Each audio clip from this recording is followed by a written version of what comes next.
Hey everyone, thanks for tuning in. Steven here with TB Fork, and this is day 18 of the 80 Days to Your Dream Body course. Today's protein source is going to be beef liver, and today is a legs and abs training routine. And the theme for today's workout is CRAC PNF stretching. So right now, I'm going to be demonstrating how to perform CRAC PNF stretching. Now let's get started.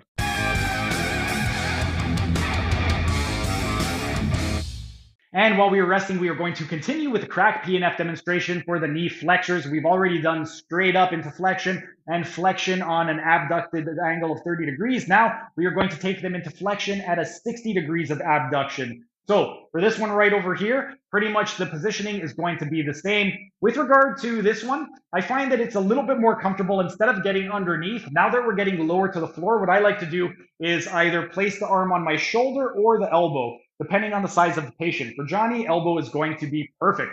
But what I would do for this one right over here is I would go ahead and lean back and then take them into flexion on an abduction of 60 degrees. And then I would instruct the patient to inhale, push your leg into me. They would inhale, contract, and then exhale, bring your foot toward your head, and they would actively go into more of hip flexion on that 60-degree angle. And then again, as an added bonus, you could just gently guide them a little bit deeper into the stretch. If you prefer the other method, again, you can still do it this way where you are lifting, pulling out, instructing the patient to inhale and contract. So inhale, push your foot into me. They would push down, and then exhale and try and bring your foot further toward your head. And they would actively go into more hip flexion on that 60 degrees of abduction. And then again, you can just gently guide them. You want to use as much leverage as possible to avoid straining. You could also go from this position over here, but I wouldn't recommend it just because for me personally, I don't find it comfortable and you're going to be fighting them a little bit more because you're pushing. Whereas when you pull, you can just use your body weight to kind of lean a little bit more. But if you prefer this, you can also just take them into the exact same positioning from the posterior aspect of the leg instead of being on the anterior aspect. But anyway, when we are focusing on the knee flexors at 60 degrees of abduction, primarily, it's going to be the semimembranosus. In this position, it is going to be a lot more under tension than the other hamstrings muscles. The semitendinosus, we're going to be getting a little bit. The biceps femoris, we're not going to be getting quite as much because right now we're really targeting the medial aspect of the posterior hip or of the posterior femur.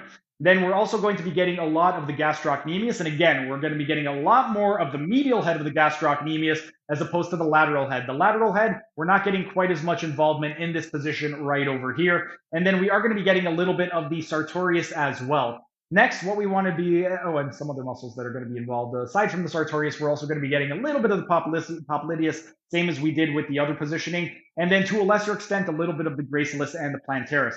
Next, what we want to do is we are going to focus at 90 degrees. So now we're going to be targeting the medial compartment, and we're also going to be getting a lot of adductors as well. For this one, I like to anchor the calcaneus to my hip. So I will go, and then I will anchor my forearm to the dorsal surface of the foot. And then with my other hand, it will be at the head of the fibula. I'm going to lift, lean, and then take them into abduction in the coronal plane. And then I would instruct the patient, inhale, push your foot into me. They would inhale and contract. And then exhale, bring your foot toward your ear, and they would actively go into abduction in the coronal plane. And again, if you want, you could gently guide them by taking them into a little bit more abduction and assisting them. With the hand positioning, same thing. If you prefer, you could take one hand at the calcaneus, one hand at the distal femur, lift, lean outward, instruct them to inhale and contract the hamstring, and then exhale, bring their foot toward their ear, and they would actively go into abduction in the coronal plane. And again, you can just passively guide them a little bit.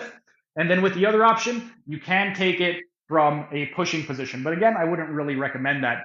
When we are focusing on the knee flexors abducted at 90 degrees, in this position right over here, what we are going to be targeting is a lot of the semimembranosus. The semimembranosus, most of the action is going to be in this position because now we are completely laterally rotated. So now all of the medial fibers are going to be exposed, and we're going to be getting a lot more stretch in the semimembranosus. We're still going to be getting the semitendinosus and to a very, very small extent, the biceps femoris in this position.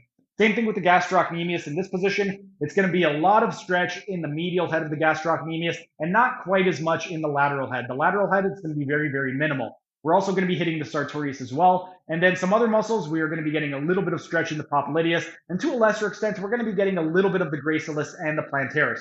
But our rest period is up. Time for the seventh and final set.